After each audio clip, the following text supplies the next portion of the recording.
جونيور تي في. إذا أعجبك الفيديو فلا تنسى الاشتراك في قناة جونيور تي في.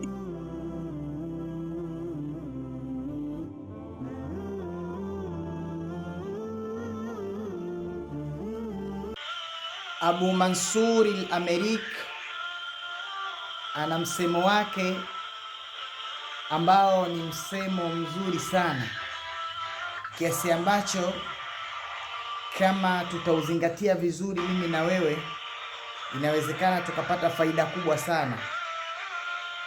Alikuwa akieleza hii salamu ya Uislamu, assalamu alaikum wa rahmatullahi wa barakatuh. Akasema salam is the greatest greeting, more powerful than any other in the spiritual realm. Anasema hii salamu ni salamu kubwa kuliko salamu zote katika upande wa kiroho. Na ukitaka uligundue hilo ndugu yangu katika imani, basi sikiza hii salamu hii ya Uislamu. Ni dua ambayo inajitegemea, na bila kuwa dua ambayo inajitegemea, ilitakiwa sisi tunavyosalimiana tuanze na bismillahir rahmanir rahim, assalamu alaikum warahmatullahi wabarakatuh, kwa sababu Mtume anasema jambo lolote ambalo halikuanza na bismillah, jambo hilo baraka linakuwa halina. Sasa wai tusalimiane alafu mtu apate baraka? Kwa maana salamu ni dua ambayo inajitegemea. Sasa ni kitu muhimu sana, na ndio utakuta vitu vyote ambavyo ni dua zinazojitegemea vina baraka hata kama hazikuanzwa na bismillah. Ukiangalia suratu Tauba, bara'atun minallahi, imeanza bila bismillahir rahmanir rahim na baraka ipo.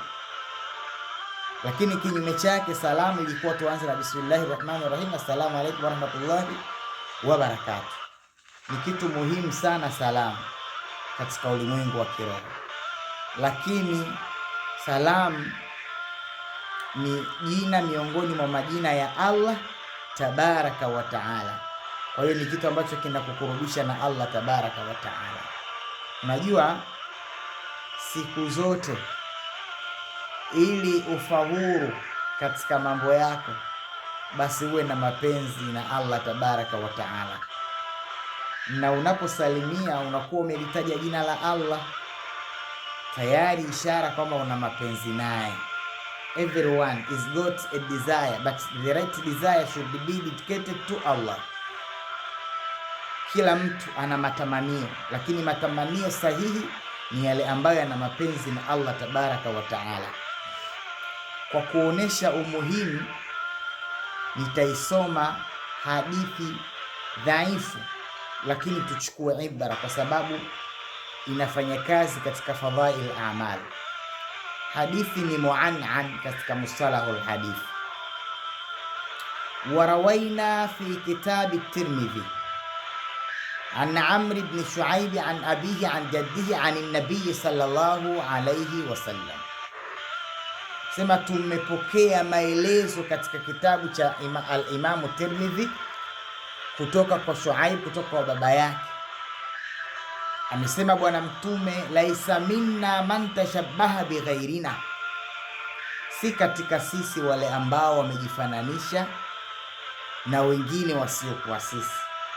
Alafu akaleta maneno ambayo yanala akbaru sigha fi nahi, la tashabbahu bil yahudi wala nasara, fa inna taslima al yahudi al isharatu bil asabi wa taslima an nasara al isharatu bil kaf. Msijifananishe na Mayahudi kwa sababu salamu zao ni ishara kwa vidole,